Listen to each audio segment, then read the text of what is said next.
Death Mage Chapter 108, The History of the Scylla Race. The Scylla guards, who could see in the dark, guided Vandalu to the marsh that they used as a graveyard, where he dug up Orbia's corpse.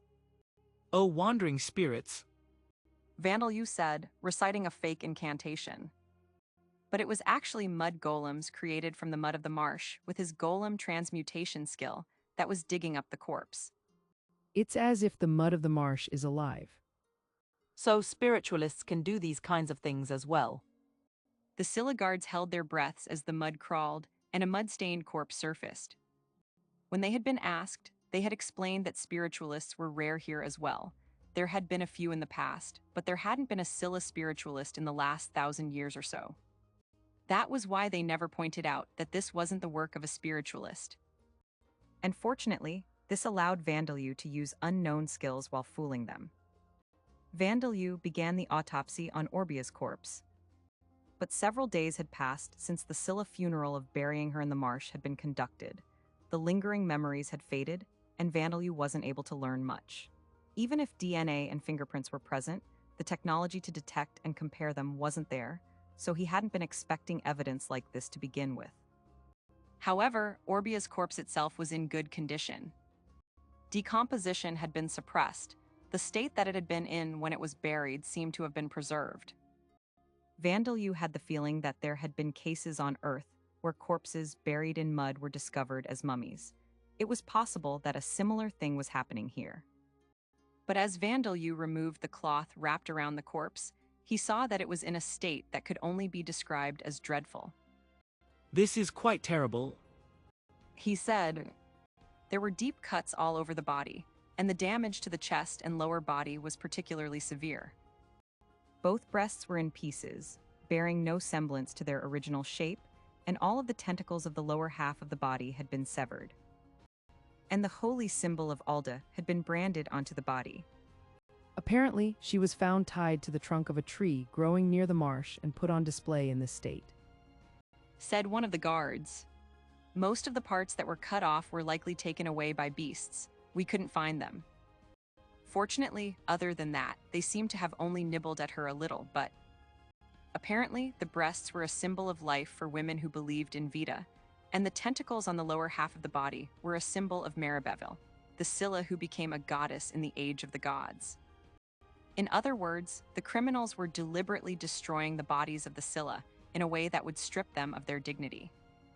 The symbol of Alda that had been branded into the body, and the arrows that were still protruding from the corpse, were apparently those used by the Amid Empire's extermination forces. If I was a detective on Earth, I would think it suspicious because there's too much evidence gathered here, but this was clearly a murder that had been carried out to set an example and to provoke the Scylla. If the criminals had no intention of concealing their identities, there was no need to worry about there being too much evidence. So, do you think you can figure something out? One of the guards asked. "Well, I'll try," Said Vandalu.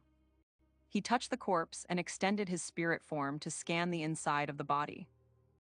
No fatal wounds on the skull.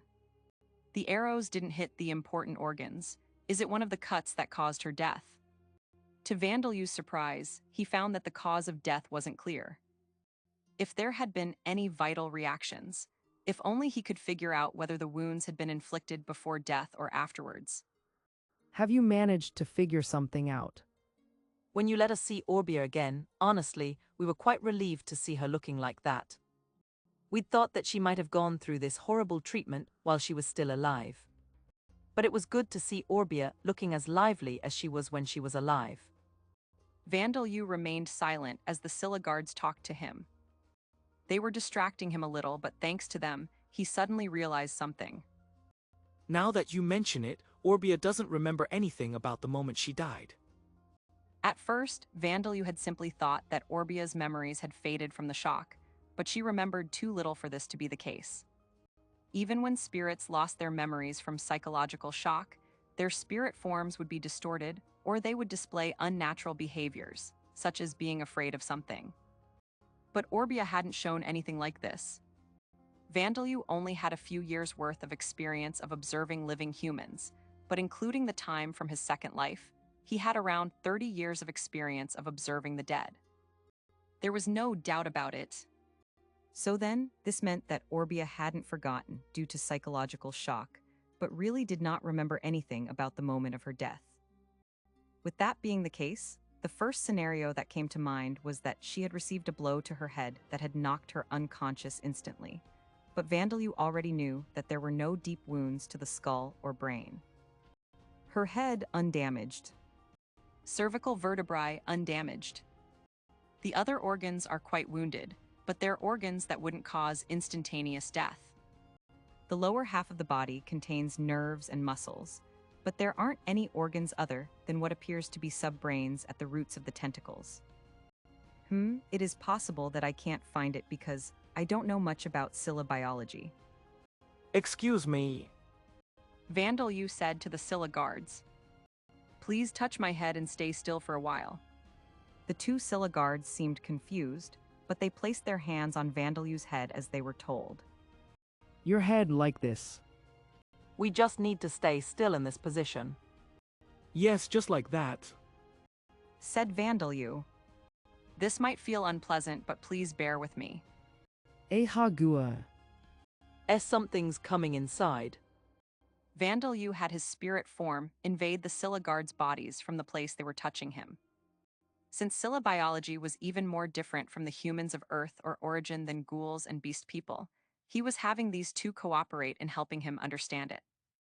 Their upper bodies are fundamentally similar to Homo sapiens, just as I thought, along with their organ function. I suppose everything is the same other than the composition of their lungs. The stomach of the one-san on the right is in rough shape. I'll fix that. Vandalyu gained a rough understanding of Scylla biology while performing a little service for the suffering Scylla guards in return, but he still hadn't discovered any clues on the cause of Orbia's death. He investigated Orbia's corpse one more time and found that there was one unnatural wound. Her finger. There was a small wound on Orbia's left ring finger, as if it had been pricked by a needle. It was a small, shallow wound, but before Orbia's death, she had received a ring from her secret lover. Just in case.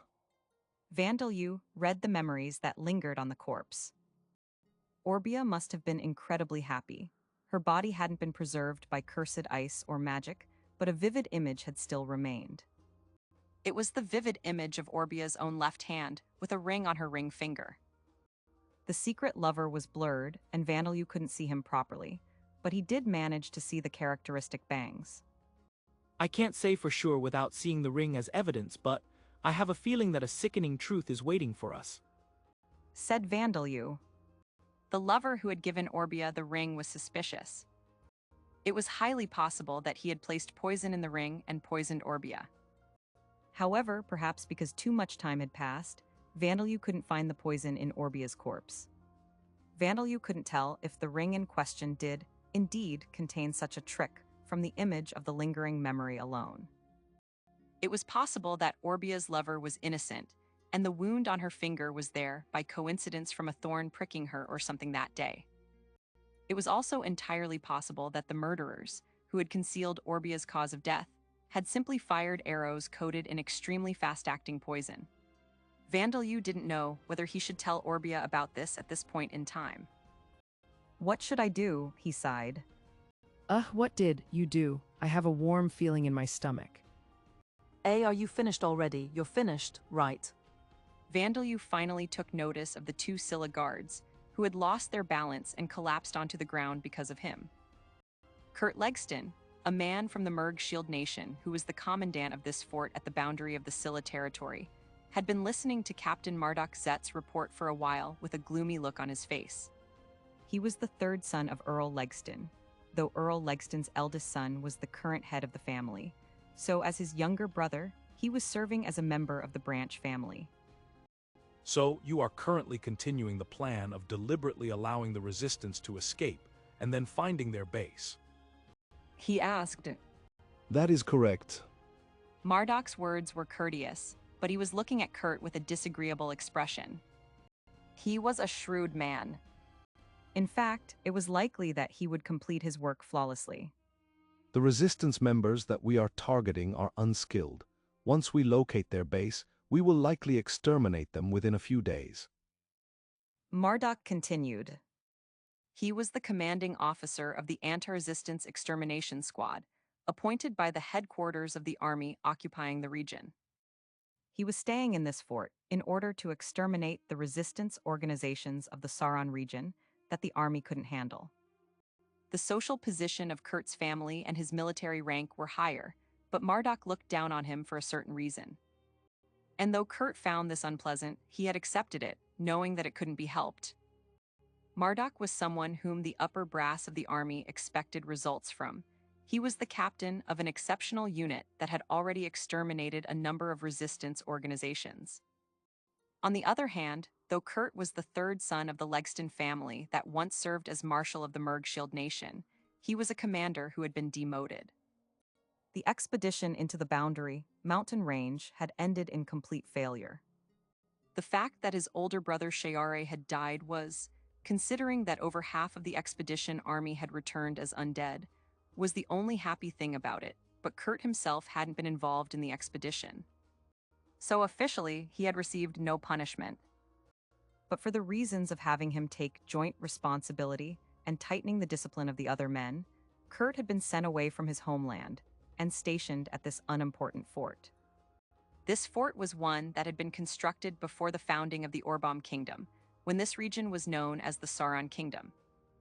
The statesmen at the time had acknowledged that the Scylla had the right to govern themselves, but they had decided to build a barrier and this fort just in case. But as long as the Scylla race didn't decide to start some reckless rebellion, the military value of this fort was essentially nil. The Amid Empire's noblemen that were in charge of foreign affairs were conducting negotiations, so such a rebellion was unlikely to happen. In other words, Kurt was essentially a commanding officer for guards who had only been stationed here just in case. He had received a letter from Marshal Palpapik back at home that read, "I want you to think of this as a vacation and endure this until things blow over." So he believed that he would one day return to his original position and continued serving day after day without feeling dispirited, but Marshal Dono, I do not need any vacation that I must spend in the company of such an unpleasant man. Kurt wanted a change of occupations right this instant, even if it meant being a low-ranking soldier on the front lines, but he couldn't let this show in his behavior, so he endured it firmly. However, he finally let some unnecessary words slip from his mouth. But no matter how many of such people you capture, is it not rather meaningless if you do not capture those of the reborn Sauron army and the Sauron Liberation Front? He said, But Marduk's disagreeable smile grew deeper rather than stiffening. Indeed, the leader of the reborn Sauron army, Duke Sauron's illegitimate son, Paris. His younger brother, who is the vice-captain, Rick. The Princess Knight of the Sauron Liberation Front. Capturing these people would be a most spectacular victory. he said, However, the important thing is for us to make our achievements of capturing members of the Resistance known to the people of the Sauron region. this would cause the people's hopes in the resistance to fade and decrease their desire to start rebellions. The people needed to be taught that remaining quiet and submissive was more beneficial to them than taking part in short-lived rebellions. And there has been information that resistance organizations have been gathering in this area. Marduk continued, It is likely that they do not want the Scylla to accept the terms we offered in the negotiations. It is only a matter of time before my unit captures the Duke's illegitimate child and the Princess Knight and is given the honor of executing them. He declared, the narcissism audible in his tone.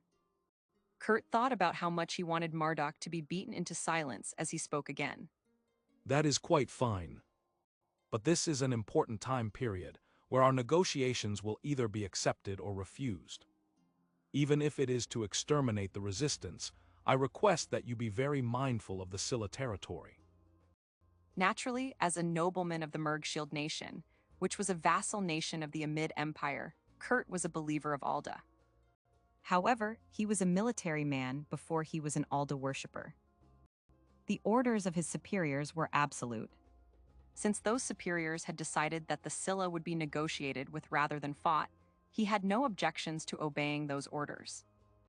Interfering with them was out of the question. That was why he feared that Marduk's unit might make conspicuous moves too close to the Scylla territory, and this would be interpreted by the Scylla as a threat, causing disagreements during the negotiations. Of course, Marduk was a military man himself, belonging to the same army. There was no way that he was unaware of the negotiations with the Scylla, but Kurt was reminding him just in case. Oh, could it be that the powerful military man of the Mergshield nation is timid when dealing with these octopus women? This was Marduk's response. Octopus women was extremely insulting to the Scylla race. These were not words that a military man should be speaking during these times of negotiation, much less on duty. Marduk Dono, I request that you show some earnest caution. Said Kurt. He didn't know what kind of personal values Marduk held or what he thought of the Scylla, but if he were to do something, it would be Kurt who would receive punishment for his subordinates' actions. He tried to ask Marduk one more time, but "there is no need to worry," he got in response completely failed to reassure him. After Marduk left the room, Kurt, who was supposed to be younger than Marduk, had a bitter expression on his face and suddenly looked very old. If negotiations break down and the Scylla leave their territory to attack us, our army would win. But what are you planning to do if you anger them carelessly and they confine us in this fort? Can the higher-ups in the army not put a leash on these mad dogs that think of nothing but raising their own achievements? He cursed. The Scylla race had been living in the marshes in these mountains long before the foundation of the Sauron kingdom that preceded the Sauron duchy. They had turned the inconvenient, steep slopes into terraced rice fields and made their living through farming and gathering. They had made no attempts to expand their territory into the pleasant, flat land on the outside. That was because this was the strategy that the Scylla had adopted in order to survive. Nations had started holy wars led by the Church of Alda, invaded because they wanted more land, and even started wars to try and capture the beautiful Scylla women as slaves. Each time, the Scylla had fought in the marshes where human armies were at a disadvantage, and when they could not hold out even by fighting like this, the families had separated and fled into the mountains. And then they would wait years or decades, and as the enemy failed to make use of the Scylla's land, they would attack and take them back. The first King Sauron had acknowledged the right for Scylla to rule themselves for the first time, welcomed the Scylla chief's daughter at the time as his concubine, and sent them his youngest son for marriage. The great-grandchild of the king's youngest son is Paravil's son. No, my newest husband and Orbia over there. Hurrah. While Vandalyu was conducting the autopsy on Orbia's corpse, Povina and the others were listening to the story of the Scylla race's history, told by Paravel, the village's chief. In other words, I'm the great-great-grandchild of the princess, and Orbia-san is my aunt. Said Privel. Wait a minute, your father isn't my brother. We're cousins, I'm not your aunt. Said Orbia. Scylla were a race with long lifespans of 400 years, so stories from a few hundred years ago were stories of their ancestors of a not-so-distant past for them. And since they were a unisexual race of women, they married men of other races, but apparently half of their children were born as members of the father's race. Girls were born as Scylla, while boys were born as members of the father's race. It was easy to understand. There were exceptions, but these were miraculously rare, occurring only once every few thousand years. Then Orbia-san and Privel-san, if these were normal times, you might be princesses. Said Princess Levia. Well, if this land had continued being ruled by people like the first king. She said with a cynical smile. The Scylla had been guaranteed their right to govern themselves and become blood relatives of royalty. But a few years after his death, the Scylla chief's daughter, who had been his concubine, and the daughters she had given birth to, were sent back to the Scylla territory by the new king's order. Of course, they were forced to abandon their right to succeed the throne. The Scylla race was still allowed to govern themselves after that, even after the Sauron kingdom became the Sauron duchy, but they were also forbidden from coming out of their territory. Their existence was acknowledged, but nothing else was. That was the position the nation had taken. Thanks to that, the only people who come into our territory from the outside are merchant caravans with permits, adventurers who have received requests, and civil officials who come to perform inspections. Said Paravel. Some of them choose to stay, but this ends up quite inconvenient for them. That can't be. Princess Levia exclaimed, looking shocked. Wasn't Vita's religion flourishing in the Sauron Duchy? Were the important people influenced by Alda's religion again? Asked Povina, who seemed puzzled. Well, even for Vita's religion, there are a lot of things to it. Paravel replied. Though they're not as bad as Alda, some sects discriminate against races such as Scylla and Lamias because we possess monster blood. Well, I get the feeling that the one who was chief when I was a child told me that it was for political reasons that they suddenly changed their attitude, not religious ones. During the rule of the second king, his influential supporters had hated the fact that the previous king's Scylla princesses, who had long lifespans, would remain influential in the royal palace for a long time. Paravel vaguely recalled being told something like that. The second king had insisted that it was not his intention to treat his sisters, who had been born to different mothers, and their entire race with callousness. And as proof, he had provided all kinds of assistance with the Scylla territory, but the third king and the kings after that had simply kept their distance from the Scylla. There might have been movements that would have seen the Scylla who possessed royal blood restored to the throne, or assassinated instead out of fear, if a coup d'etat or revolution had occurred. But the Sauron kingdom's rule had remained stable. An enormous enemy nation, the Amid Empire, had been founded, and the Sauron kingdom became a duchy of the Orbom kingdom, but the changing of statesmen itself had been carried out smoothly. The nation was occupied by the enemy now, but nobody saw the value in the king's bloodline from hundreds of years ago, so the treatment of the Scylla hadn't changed. And other than having to find husbands, this isn't bad treatment for us. Said Privel. You're trapped in here, but it's not bad treatment. Povina asked. Yeah, there are some inconveniences from being trapped inside, but it's been peaceful for hundreds of years. Privel nodded. Members of the Scylla race were strictly forbidden from leaving their territory, but in exchange, they were not conscripted into the army. Even while the Sauron army had been fighting against the Amid Empire's invading force, the Scylla had been living carefree lives here, cultivating rice and hunting crocodiles and fish. The taxes became a little higher during times of war, but looking at it another way, that was the only burden the Scylla faced. Their workers were not being taken away from them, so all they needed to do was hunt and fish a little more than usual. From the Scylla race's point of view, this was perfect as they wouldn't have to become involved in the restless society of humans, and as long as they paid their taxes, they could avoid being invaded as they had been in the past. Do you not ever think that you would like to go out into the society outside? Princess Levia asked. No, not really. Said Privel. I've heard stories, but wouldn't human-sized cities be inconvenient? I am interested, but not enough to make the effort to actually go out there, I suppose. Said Paravel. That person said that he wanted to spend the rest of his life here, too. Wait, that was supposed to be a secret.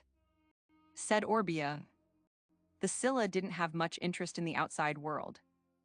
They seemed to be a race that enjoyed the slow life. The Sauron Duchy and the Scylla race's territory had maintained a dry relation, like one between a landlord and a tenant, so even when the Amid Empire had occupied the duchy, they hadn't felt any desire to fight for their neighbors. Their attitude of treating it as someone else's business, the attitude that Vandalyu had questioned, was the reason behind this. The Scylla didn't care who ruled the Sauron region, as long as no trouble was caused for them. Incidentally, Kasim and the others who used to live in the cultivation villages had been completely oblivious to the above circumstances despite having been born in the Sauron Duchy.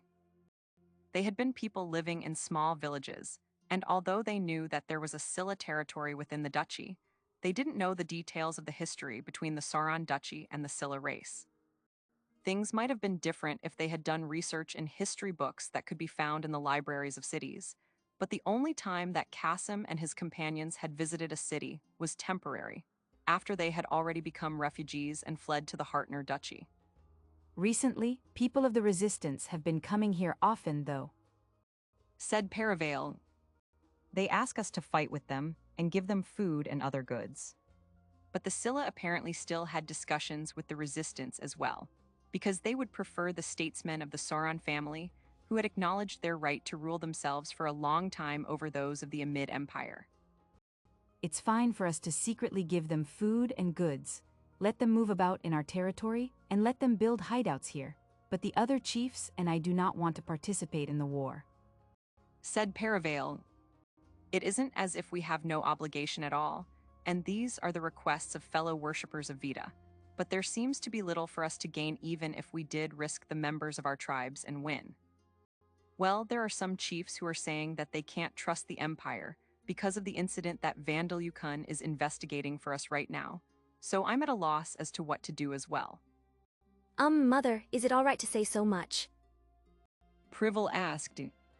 This is the first I've heard of this. Povina-chan and I are present as well. Is this not information that you should not be revealing to outsiders? Princess Levia agreed. The two of them had been listening with keen interest, but now that she was revealing so much important information, they couldn't help but point this out.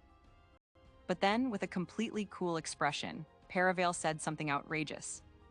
Isn't it all right? Vandal Yukon is going to become Prival's husband, so we'll all be family once that happens. Why are things coming to that? Prival demanded. His Majesty is Prival-san's husband. Princess Levia exclaimed in shock. I mean, you did the courting ritual, didn't you? Said Perivale. That's true, but he's still a child.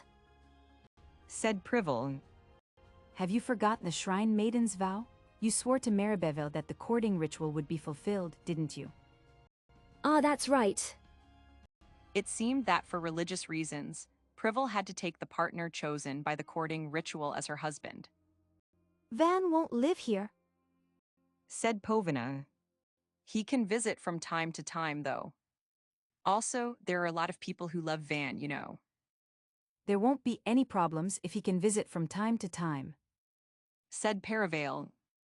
Unlike humans and beast people, marriage between us Scylla stop about 10 years after children are born. Also, we don't have limits on the number of wives and husbands one can have, so there are no problems there either. Scylla were a race made up entirely of women, so their husbands were always members of different races. This meant that their lifespans differed as well. Thus, the Scylla race cut off their marriages once their children were born and they grew up to a certain extent. And it wasn't as if the number of husband candidates was always equal to the Scylla population, so there were no limits to the number of wives and husbands one could have. That was left for individuals to decide. But generally, the husbands never outnumbered the wives, so it was essentially a system where a single husband could have many wives. And though they did cut their marriages short, couples did have feelings for each other, so as a result, many couples remained married until one of them died. There had also been cases where a traveler would wander into the territory, have relations with a Scylla for a few days, and then leave again. That's how it is, so can't we make something work? Perivale finished explaining the Scylla race's view on marriage. Povina and Levia both had their hands together in a prayer-like pose as they responded. That's fine. Said Povina. There is no problem with that. Said Princess Levia. The two of them agreed to it easily, and now Perivale was the one who was surprised. Egg, is that all right? Seriously. You know, it's not like I have to take that boy as my husband no matter what. Said Prival. If it won't work out, I can just pray to Maribeville for a few days, probably over a month, and have her forgive me. Is it really all right to agree so easily? Asked Orbia. That child seems like he would be as popular as my important person. He seems like he has a strange aura about him. Povina and Princess Levia once again assured the three of them that there were no problems.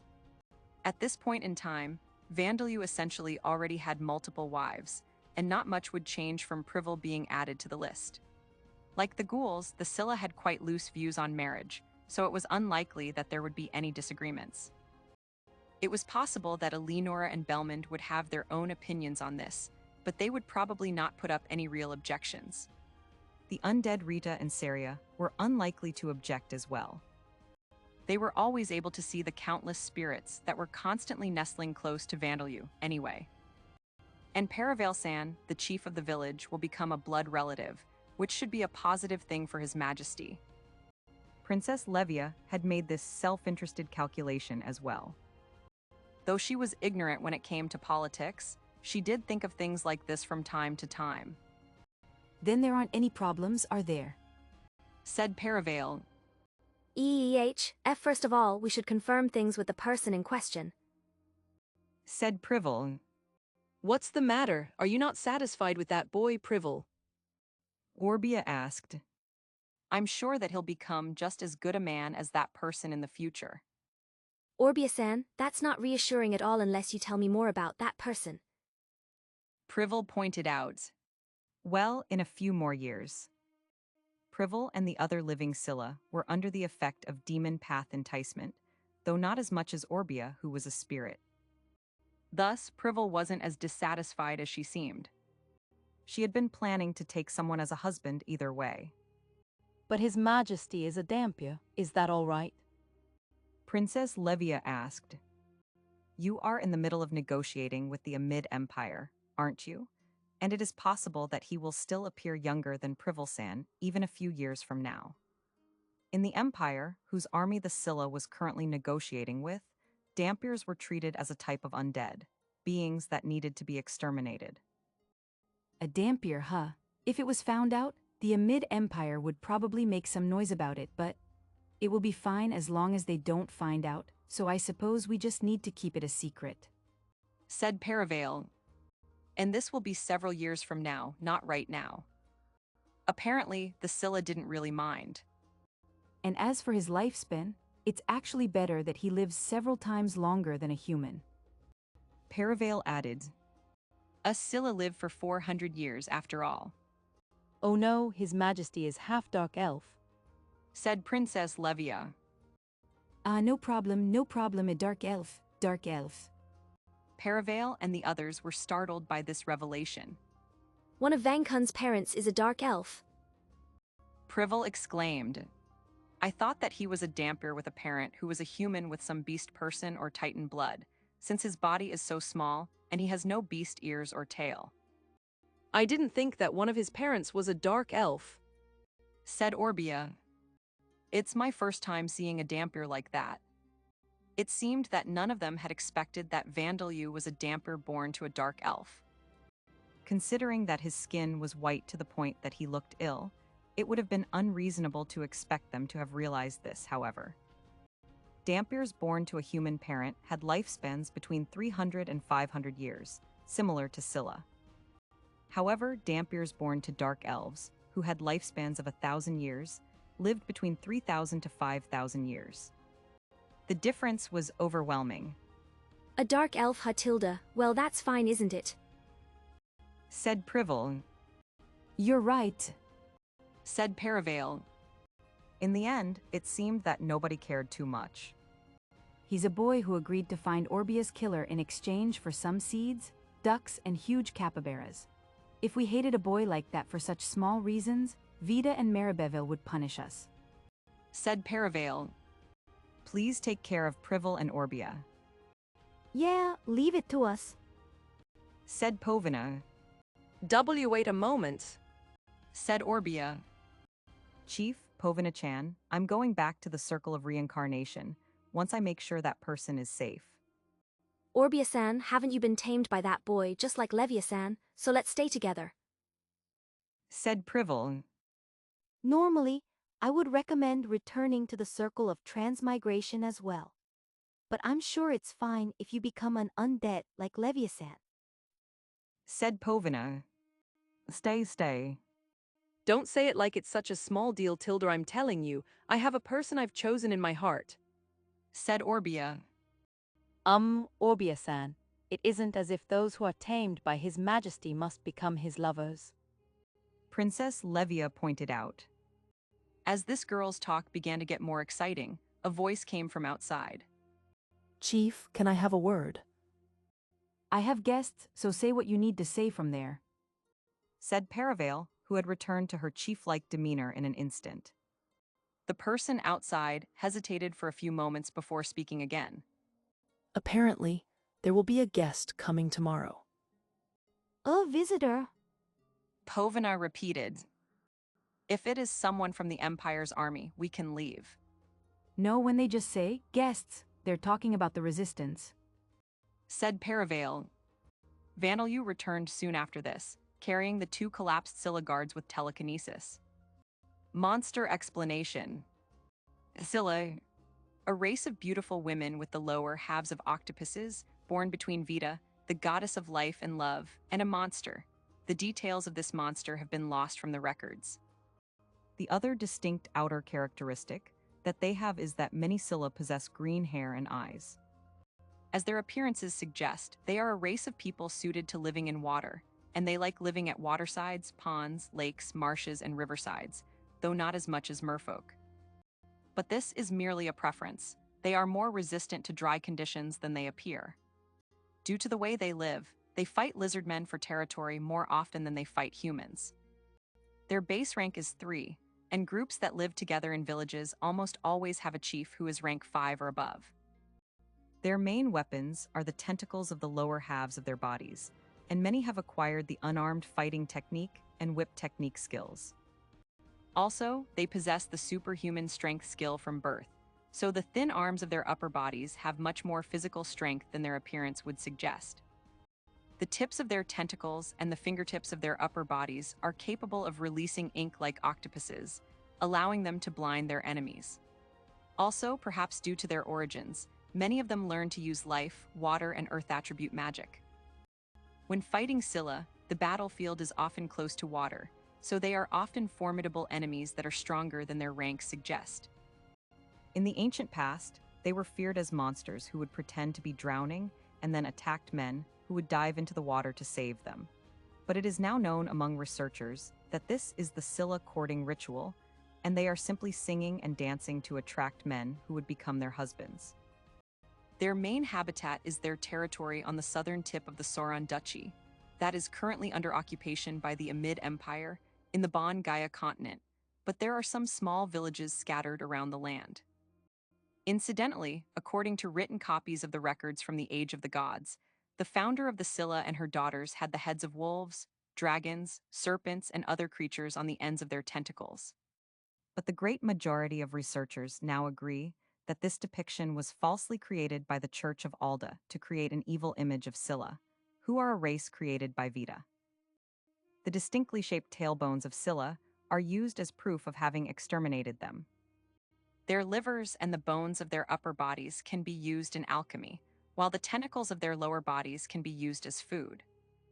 Also, the ink in their ink sacs can be used to create inks and dyes. However, the fact that the majority of Scylla are cheerful and possess the ability to reason and interact with people is already well known, so requests to exterminate them are not sent out except in places like the Amid Empire, where the factions of the Church of Alda other than the peaceful faction